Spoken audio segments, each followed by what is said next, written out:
For an accessible PDF of these slides, please go to https://bit.ly/P lowercase enn dash capital D lowercase el 2020. That's bit.ly Pendel 2020. There is also a QR code on this slide that takes you to the same link.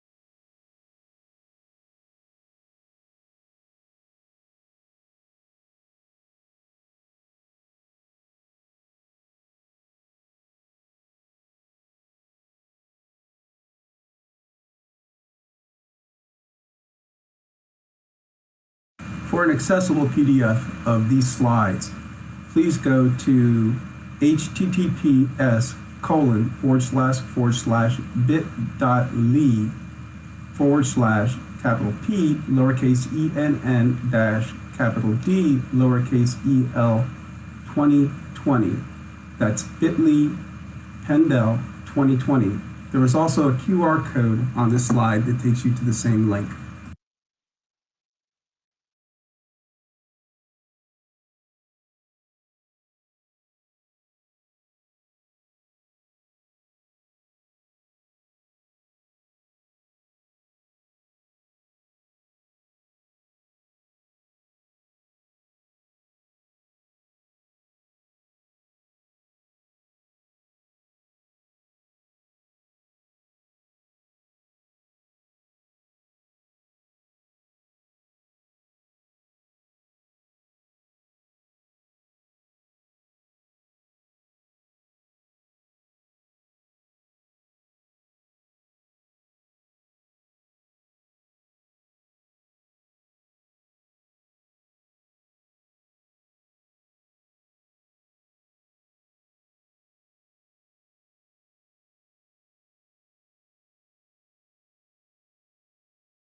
For an accessible PDF of these slides, please go to https://bit.ly/P lowercase enn dash capital D lowercase el 2020.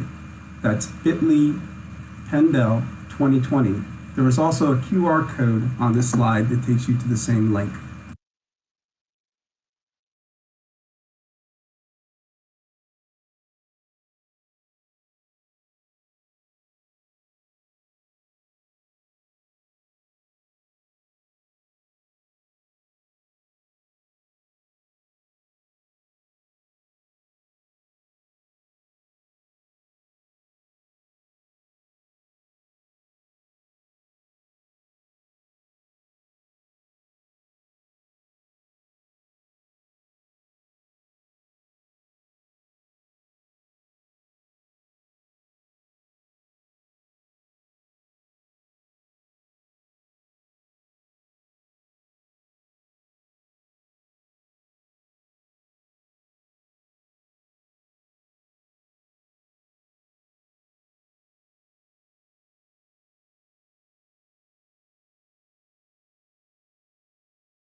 Welcome, everyone.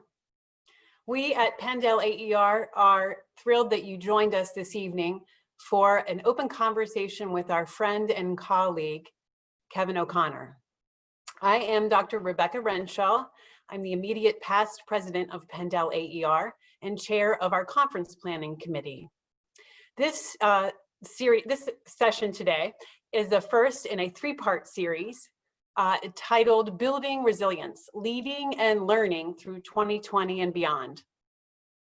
Like you, we have been confronted by the loss of normal and being in this surreal time that we are all facing.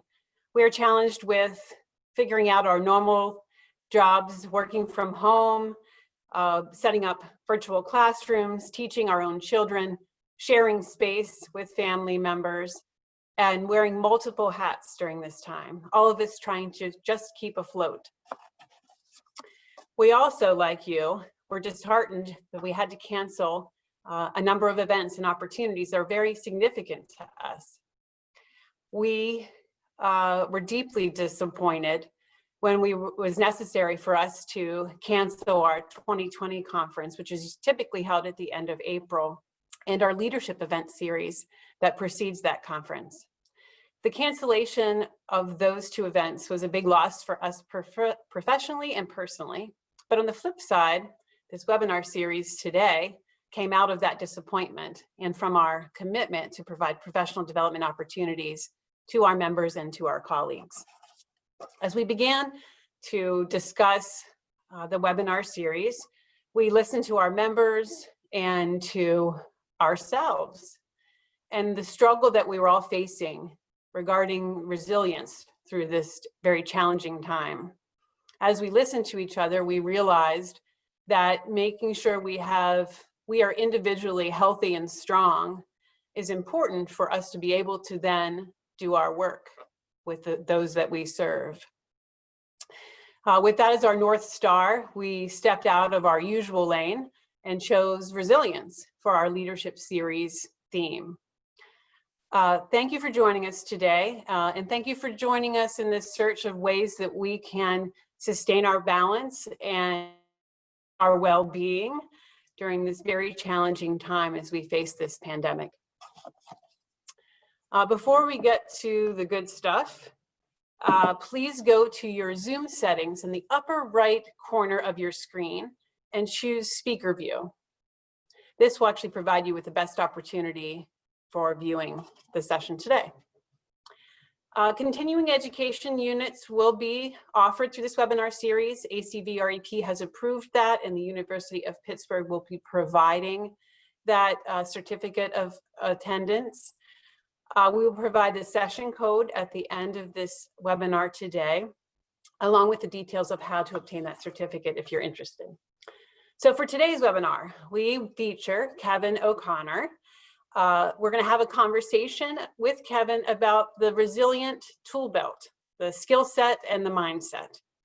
After Kevin's remarks, my co-host and colleague, Vince McVeigh, who was past president of Penn AER as well, he will interview Kevin, and they will then open up to conversation with all of us to talk about resilience and the skill set and the mindset. So get your note-taking equipment ready and your questions and comments handy, and look forward to this conversation that we get to have with Kevin O'Connor today. Vince, I'll pass it to you to introduce Kevin.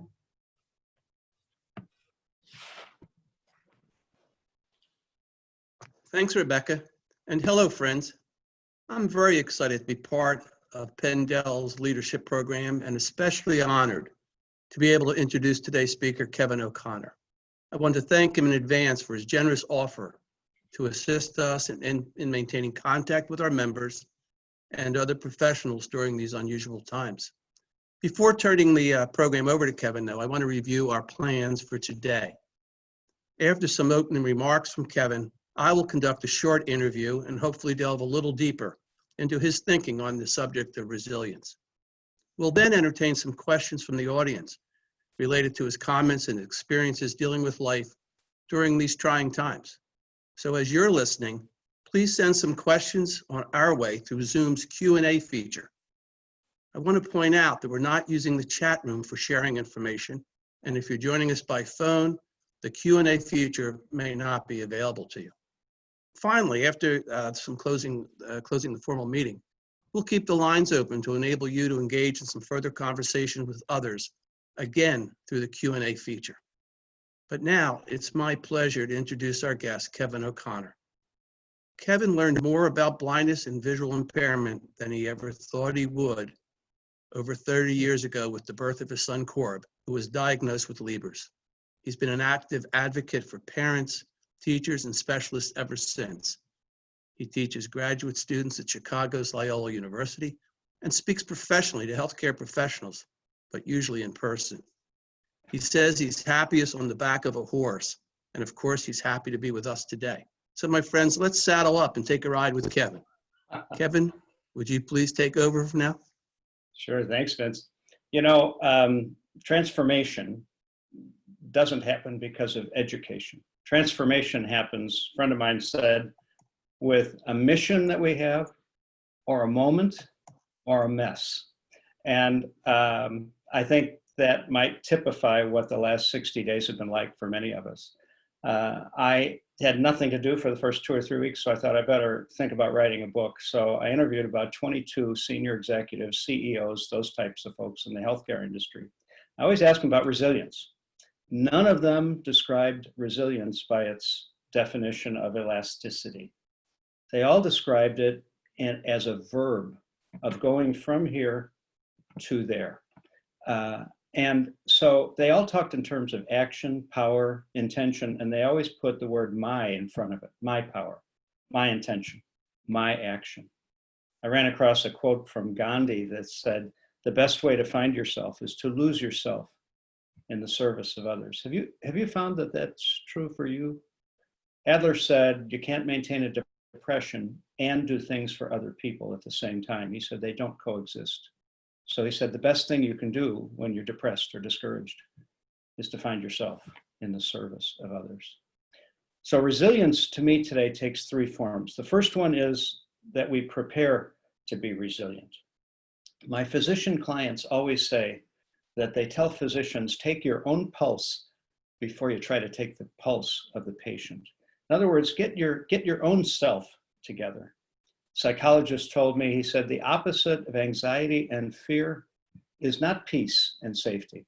He said, the opposite is courage, because that is our action, our intention, our move.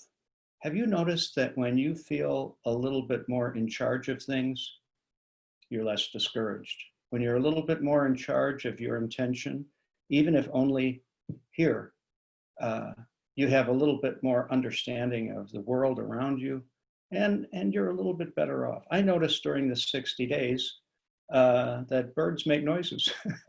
Who knew that? Fish jump out of the water. Who knew that?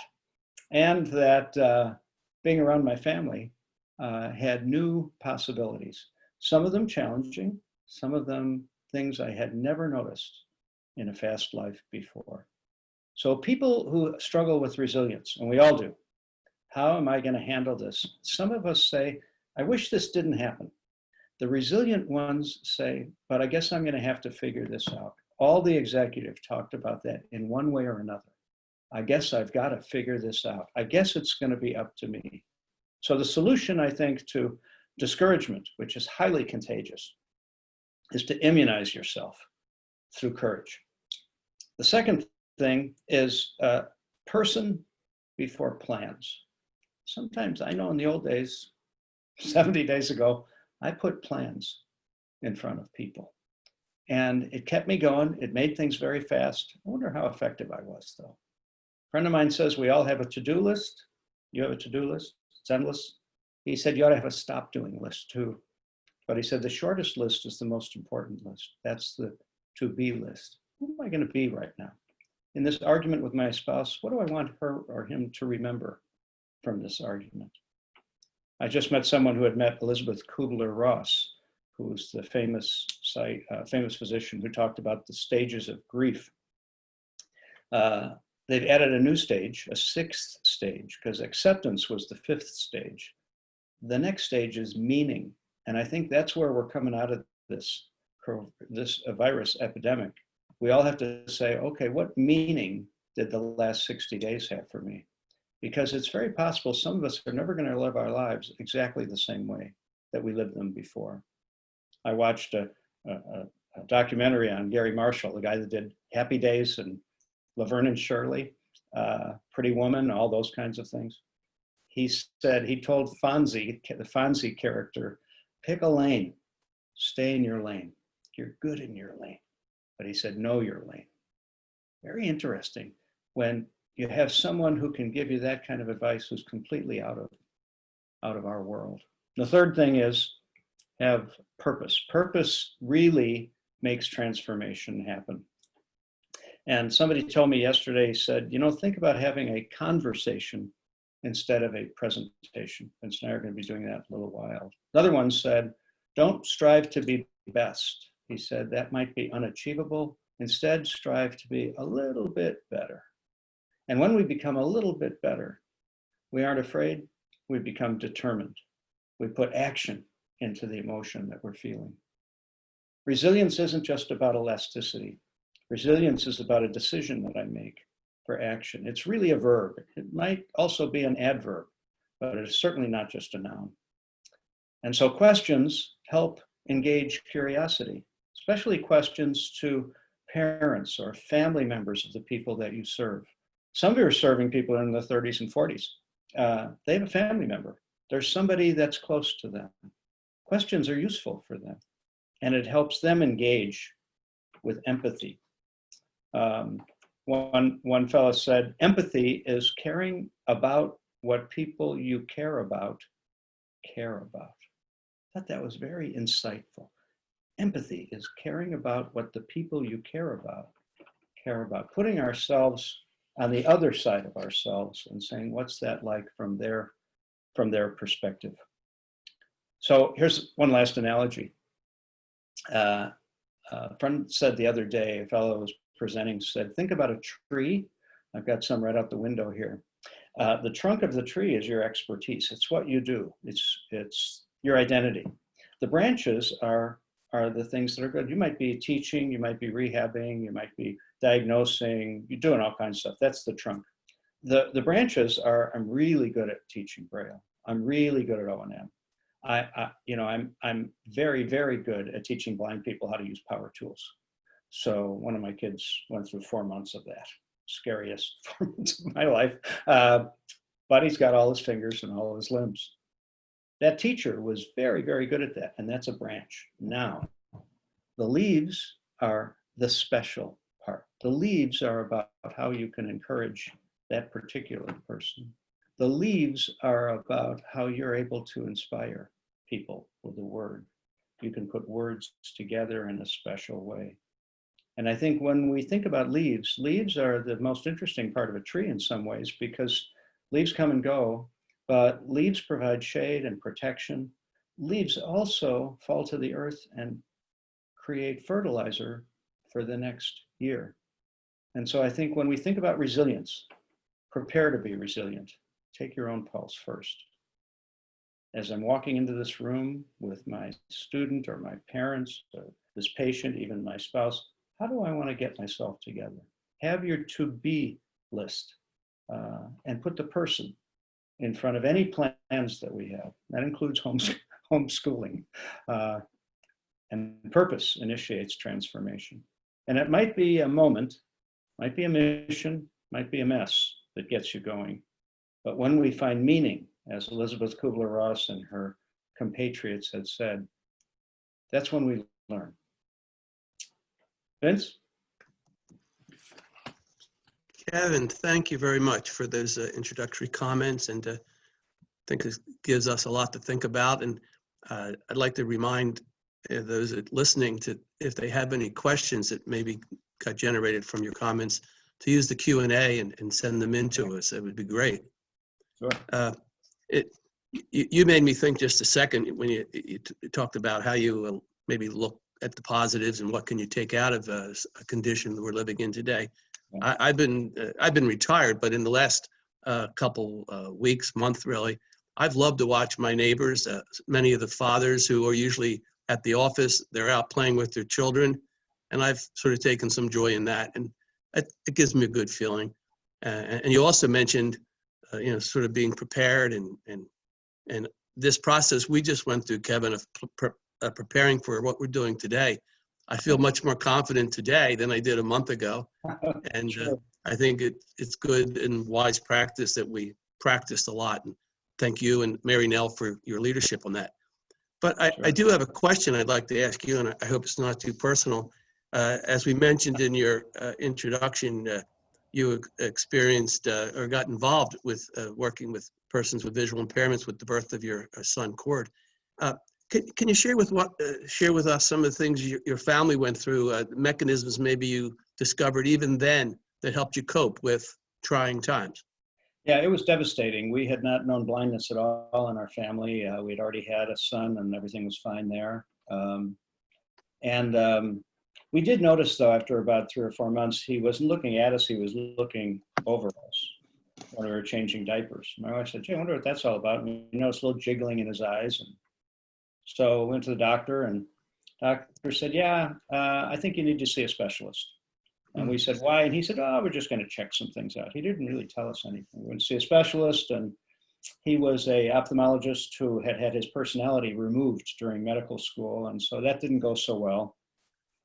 And ultimately we got referred to a kind person who said, yeah, he's got a visual impairment. Now, when we got that diagnosis, I called a friend of mine who was an optometrist. He was my optometrist I'd known for years, and my counseling partner's husband. And he listened, which was interesting. He just listened. And then he said, I'm sorry that happened, Kevin. He said, let me just give you one piece of advice. I said, sure. He said, don't compare your vision to his vision. He said, your vision is your vision.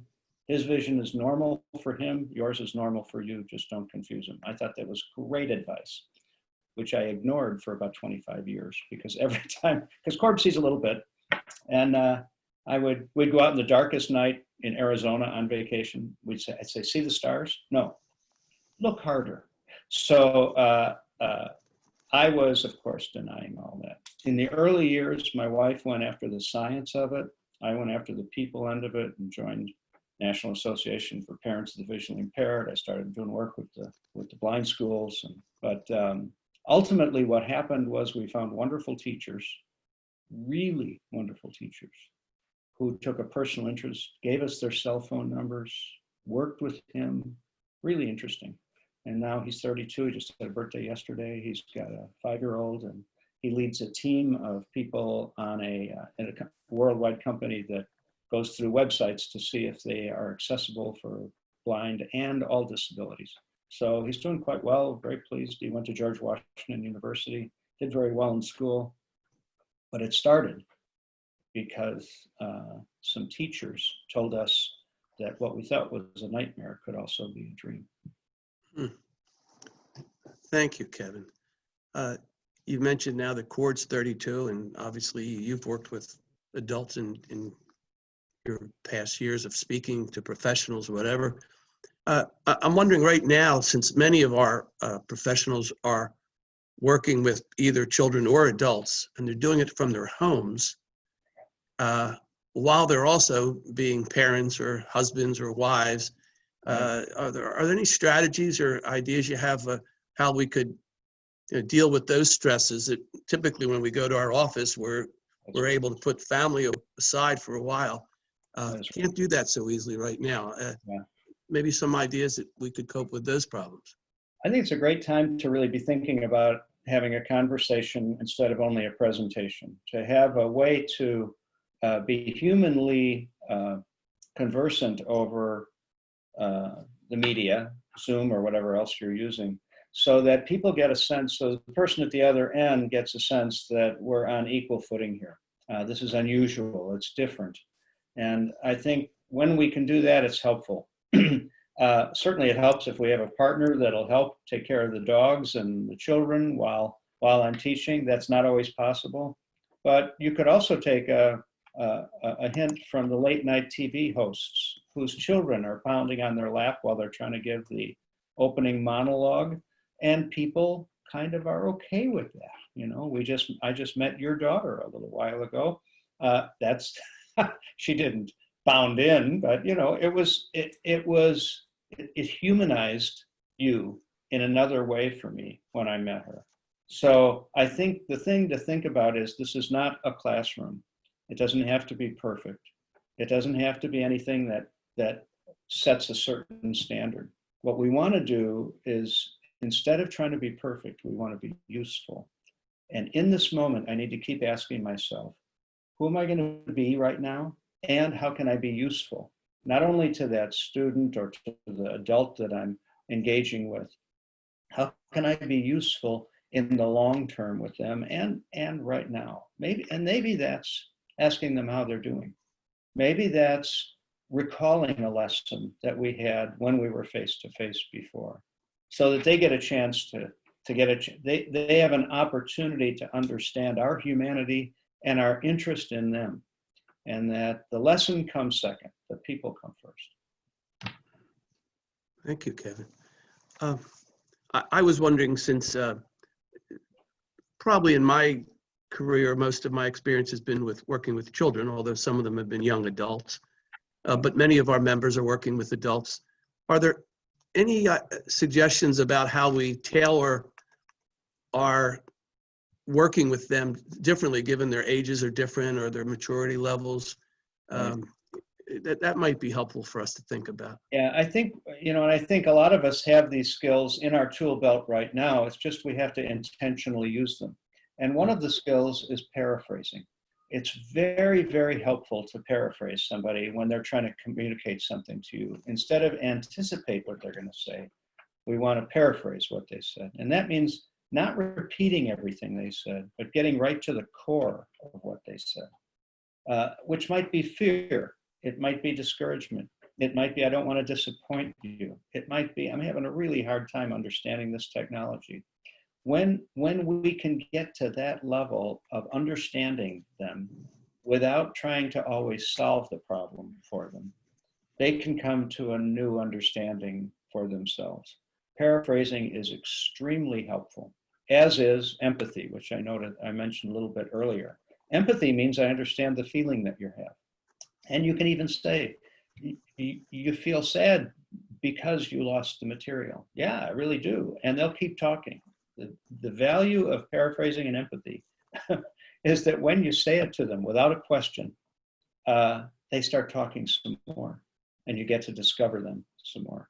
So I think use all of your human relation skills like you have never used them before when you're in this kind of a format using these kinds of platforms like Zoom or Google or any of that stuff. It's even more important that we come across in an animated way, that our voice shows our interest, and that we get a chance to encourage them, so that when you paraphrase and you empathize, you can also then encourage by saying, one of the things I noticed, can I tell you something I noticed about you right now? Now, if I said that to you, Vince, you probably wouldn't say, no, I don't want to know what you noticed about me right now. You'd probably lean forward and say, oh, what did you notice? And then I could tell you about your gentle manner, your voice. By the way, your voice is fantastic. If this gig ever doesn't work out for you, you could be a late night radio host on Love FM, baby, So, but if we take paraphrasing and empathy, we're paying attention to them. If we then layer that with encouragement, that's going to be helpful. And that's especially helpful if you're homeschooling. It's especially helpful if you have another adult in the house. Everybody knows this is difficult. But all of us who have had kids that we've homeschooled at home, all of a sudden we understand what real full-time homeschoolers have known forever. School stops at noon, and then we have some fun. So those folks save a lot of time without going in and out of classes. So I think what we want to do is really be thinking about injecting our humanity into these days. It's going to be especially important as we start to come out of it, because there's going to be a lot of fear.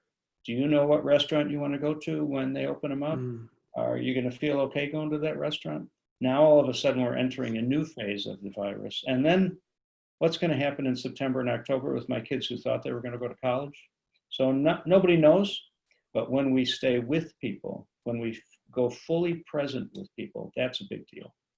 Yeah. Thanks, Kevin.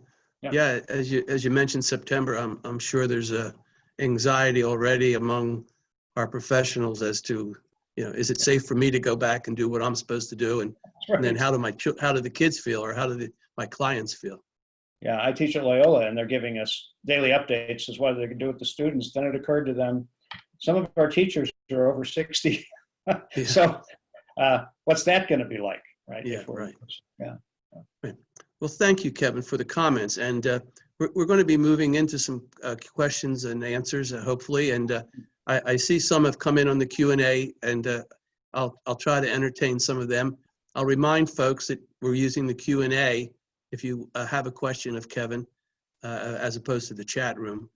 We probably won't get to everybody's questions, but we'll review them all. And if we can provide answers, we'll certainly try to do that. Kevin, let me ask you, what are some strategies that we can use to ease our own anxieties about returning to the workplace? Yeah, I had an hour-long talk yesterday with a gentleman who's a healthcare expert, and I said I might be being invited to New Jersey in a month. Should I take an airplane? Yeah. And ultimately, the answer was no, but he didn't say no. Instead, he said, well, let's take a look at the situation. He said, we're 4% of the population. We have almost 30% of the deaths. He said, a lot of those deaths are over the age of 60. He starts giving me data, some of which I knew, some of which I didn't know. He said, now, when you go to the airport, and by the time you go to the airport and you finish that trip, you will have come in contact with about 225 people.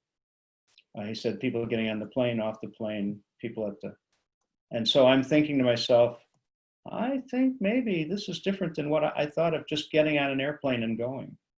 And so he took me through about half an hour of the stages. And I think he helped me make a decision instead of telling me the decision. And so I think it's very helpful for us to talk to somebody, even a non-expert, because it helps us think through the possibilities of what is it going to be like when we're coming out of this? What do I need to think about when it comes to that? I don't know, am I on the question still? Yeah, yes, absolutely, certainly. Yeah. I'm now going to go to some Q&As that came in here. I had been given that one by a colleague previously. So let's see how this works, Kevin. Okay. I see a question here. Can you recommend some simple daily practices that we can do to help us increase our resilience and to remain positive during this chaos? Yeah, well, I think a lot of you probably have already discovered that a routine is really a good idea. Getting dressed like you're going to work, if you're going to work like you and I are now dressed, is probably a good idea. Now, I don't know what things look like below the waist, but above the waist, you look great, right? So you could have gym shoes on for all I know. But I think that adds a certain, okay, I'm going to work right now. And I think the other thing is maybe if you live with other people, it's probably a good idea to have family meetings. And these are meetings apart from dinner, but they're meetings around the table with how are things going. Let's talk a little bit about that. It gives you a chance to paraphrase and empathize, and it gives you a chance to solve problems. It also lets your children maybe engage. Even the youngest ones should be engaged in the family meeting. This can take some of the steam off of us all living together. A doctor told me the other day, he said, I love my children, but oh my God, 24/7?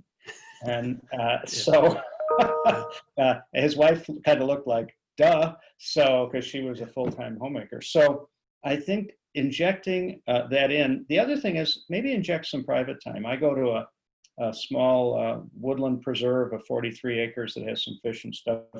It's a beautiful place. Hardly anybody's there. And I just do that for about an hour a day. I would never think of doing that in the old days when I was effective and I was doing stuff. And it probably was a good idea that I didn't. I bought a book called What's It Like to Be a Bird? And it's a drawing of a bunch of birds, and then it tells you a bunch of stuff about birds because I'm around them in this fort, this preserve. And I thought I would never even think of doing that in the old days. So I think the other thing is have a routine of the news you're going to consume so you don't overeat the news. And then have some real just fun times. Just watch some shows about tigers, you know, that are absolutely stupid. And enjoy the fact that you have some time. One of my friends went on YouTube with her 5-year-old, and they learned how to draw on YouTube. And the kid has learned, I can draw stuff. And so that's a big deal. do. So concentrated time with the children, concentrated time away, I think scheduled. And if it's you and your spouse, maybe some family meetings there too, with the two of you. And then lastly, I think a friend of mine who's a doctor said my whole relationship with my 13-year-old daughter changed when I started cooking with her. He said we went shopping together, we cooked. He said, why didn't I do this when she was 2 or 3 or 4? I said, you did it now. He said, yeah, I did. So, That's great. Yeah. Very good. Thank you. Sure. Let's check and see if we got another question here. Oh, here's one. What are some tips for learning how to really listen to what our children and students are telling us at this time or not telling us? Yeah, the not telling is the big deal, right?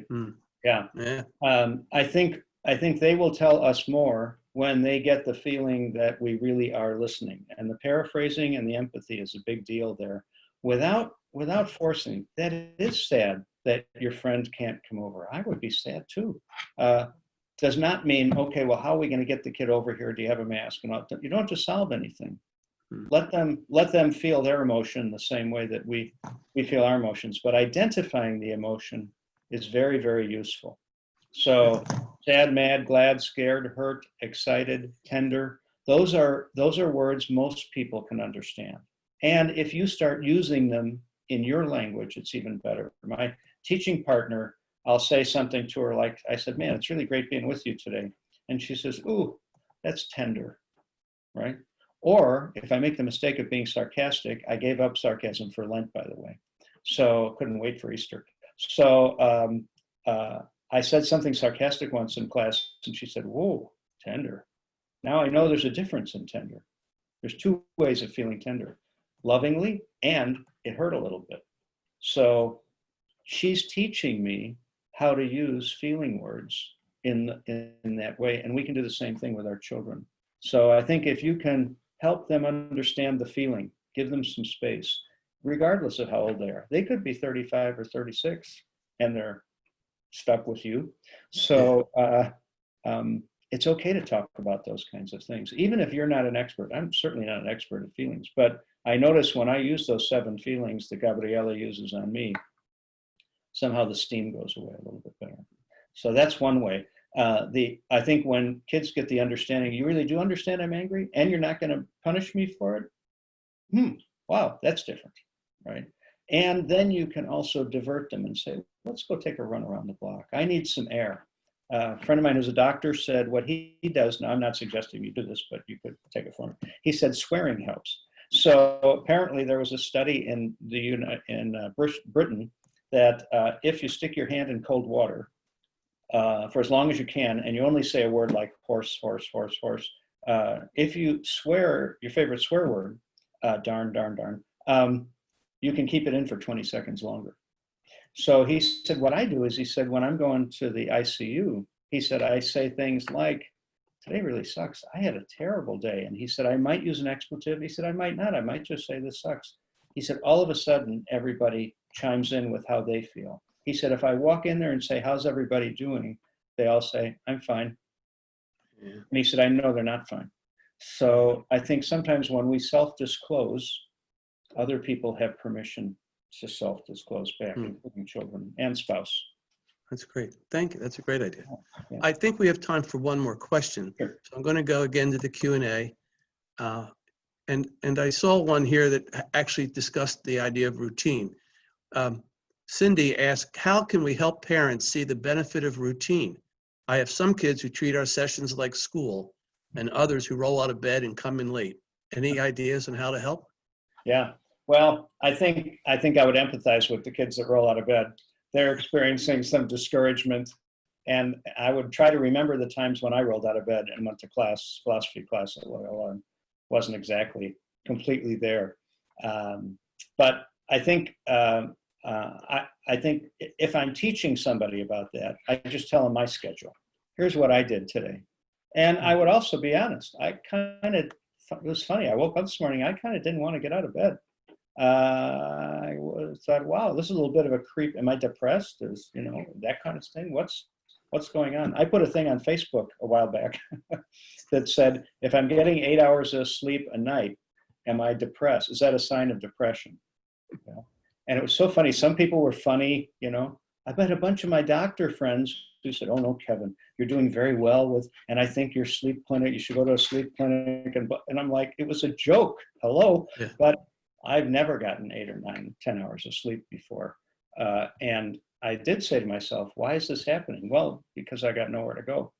Yeah. So then I started putting a schedule in, and when I'm going to go to bed, when I'm going to wake up, what I'm going to have for breakfast. It's all very routine.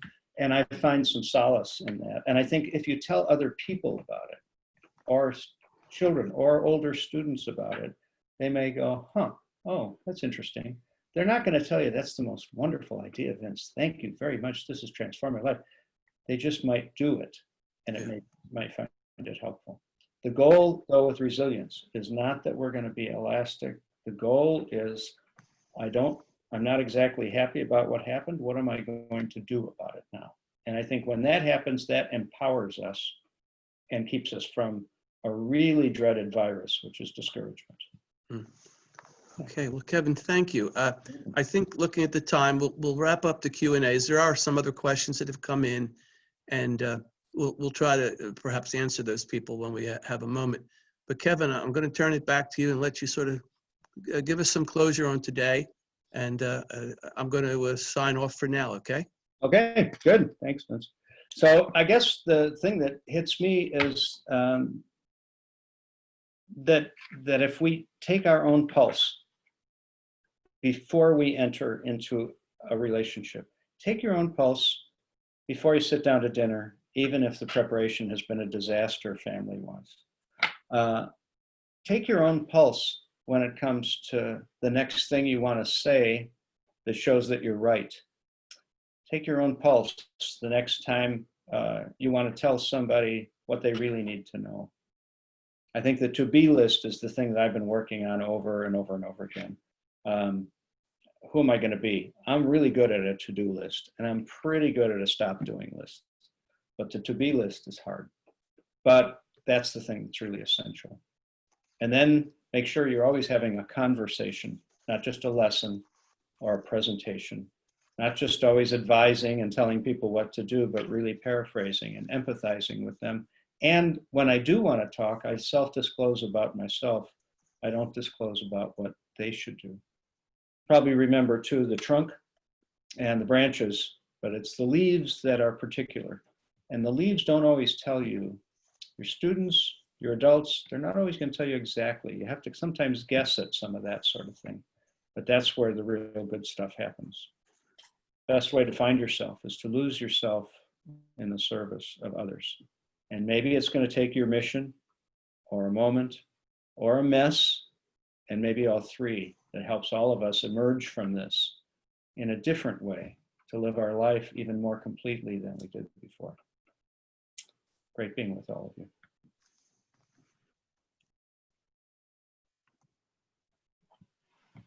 Thank you, Kevin, very much for your thoughts and your insights today, and for your time and support in creating this whole webinar series. You were an integral part in that whole process.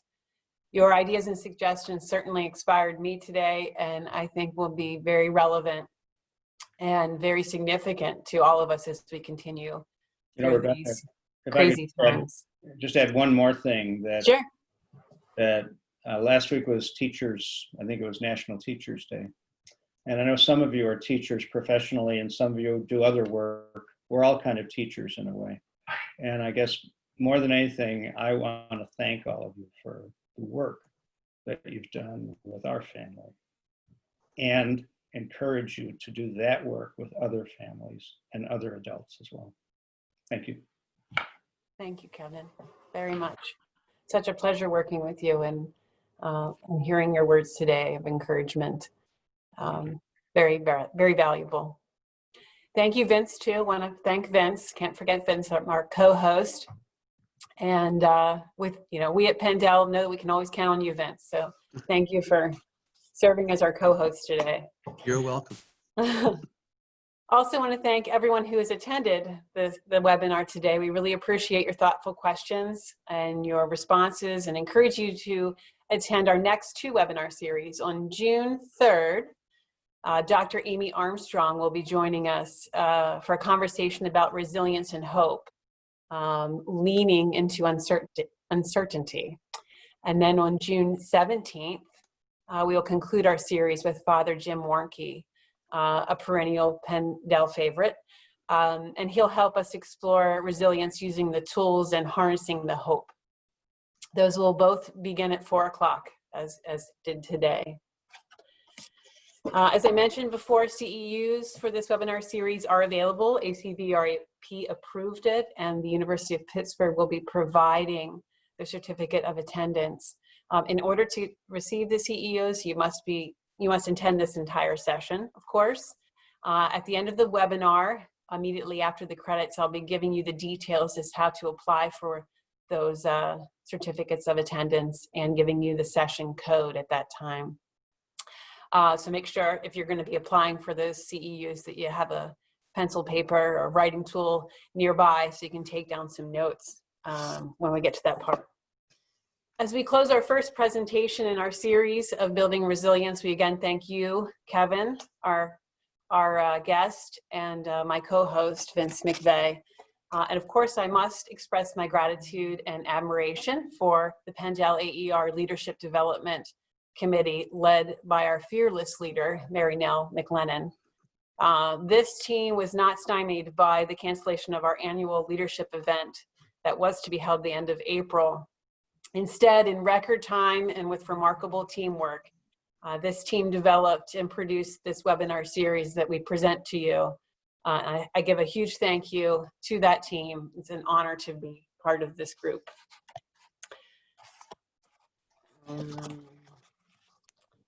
As we end the recording for the webinar, 2 reminders. First of all, immediately following the credits, which are about to roll, I will give the explanation about the process for certificate of attendance and the session codes. After that, Kevin has agreed to continue our conversation today in an unrecorded open mic opportunity. So we invite you to stay on and hang out for an informal chat with Kevin and Vince. So with that, I turn it over to those behind the curtain to roll the credits. Thank you again, everyone, for coming today. Thank you for joining us. Stay well and remain resilient. Building resilience, leading and learning our way through 2020 and beyond. Please join us for the rest of the series, June 3rd, 2020, Hope and Resilience, Leaning into Uncertainty by Amy Armstrong, PhD, Virginia Commonwealth University. June 17th, 2020, Hope and Resilience, Using the Tools and Harnessing the Hope by Father Jim Warnke, CLSW, Teaneck, New Jersey. All webinars begin promptly at 4 o'clock p.m. Eastern Daylight Time. This webinar was provided by the Pendel chapter of AER as part of our annual Leadership Development Series.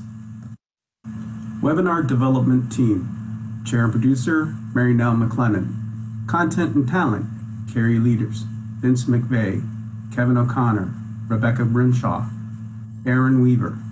Technical Production, Greg Lazier, Patton Pittsburgh, Doug Williams, Patton Harrisburg.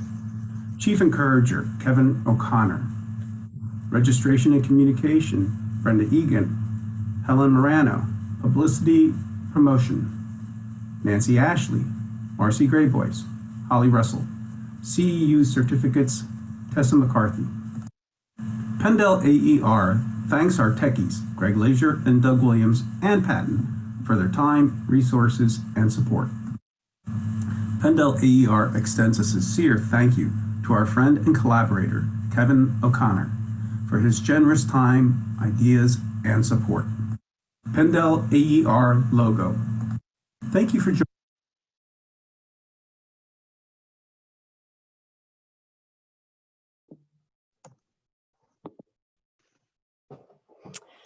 So